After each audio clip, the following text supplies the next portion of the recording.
এই কমিউনিস্ট আর কংগ্রেস এরাই ছিল। আদিত্য মল্ল বর্মন যে সমাজ থেকে আসেন, যে অন্তিম সমাজ থেকে আসেন, যে মাছড়া সমাজ থেকে আসেন, যে এসসি সমাজ থেকে আসেন, সেই সমাজের সবচাইতে শিক্ষিত ব্যক্তি এই দেশের মধ্যে আজ পর্যন্ত ডক্টর বাবা সাহেব আম্বেদকর। কমিউনিস্টের লোকেরা বলতে পারবে না সংবিধানে কতটা পাতা আছে। ডক্টর বাবা সাহেব আম্বেদকরকে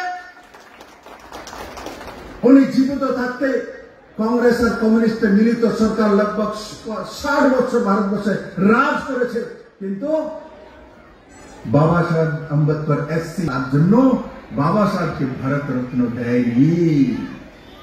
বাবা সাহেবকে ভারত রত্ন উপাধি দিয়েছে যখন বিপি সিং এর সরকার ভারতীয় জনতা পার্টির দ্বারা সমর্থিত ছিল, তখন বাবা সাহেব আম্বেদকরকে ভারত রত্ন উপাধি দেওয়া হয়েছে।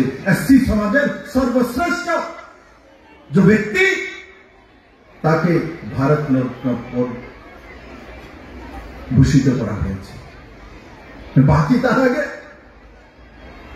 জীবিত থাকতে ইন্দিরা গান্ধী নিজেকে নিজে ভারত রত্ন ঘোষণা করে দেয়, রাজীব গান্ধী ভারত রত্ন, জওহরলাল নেহরু ভারত রত্ন, কিন্তু যে ভারতবর্ষের সংবিধান লিখেছেন তাকে ভারত রত্ন দেওয়া যাবে না। তার জন্য क्योंकि উনি এসসি সমাজ থেকে আসে, নিচু জাতি, মাছ ধরে, ওনাকে ছোঁয়া যাবে না।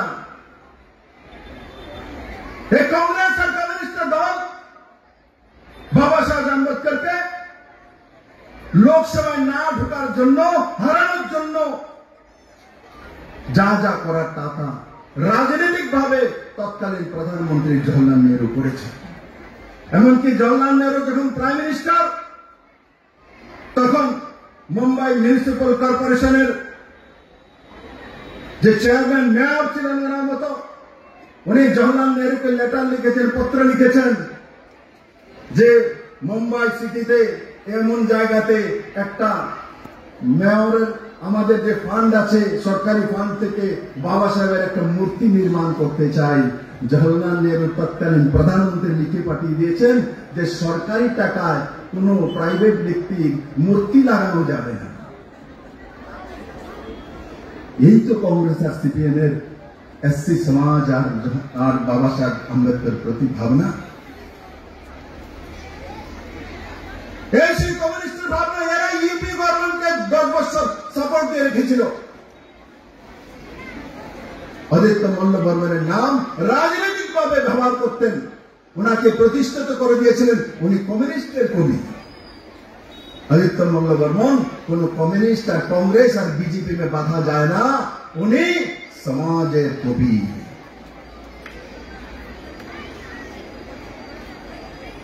উনি ওই সমাজের মধ্যে কষ্ট করে এই কম বয়সের মধ্যে যে সমাজ এবং ব্যবস্থাকে প্রতিষ্ঠিত করার চেষ্টা করেছেন ওনার কলমের মাধ্যমে। কমিউনিস্টকে কে বুঝাবে? কলম তার কমিউনিস্ট বোঝে না। কমিউনিস্ট তো সমস্ত শক্তির উৎস বন্ধুদের নারীর মধ্যে, সেটা মাউসুদ্দিন বলে, এটাই তারা মানে। গান্ধী কোথায় মানে? সর্দার বল্লভভাই প্যাটেল কমিউনিস্ট কবে মানে? নেতাজি সুভাষচন্দ্র বোসকে কমিউনিস্ট কোথায় মানে? রবীন্দ্রনাথ ঠাকুরকে কমিউনিস্ট কোথায় মানে? এসব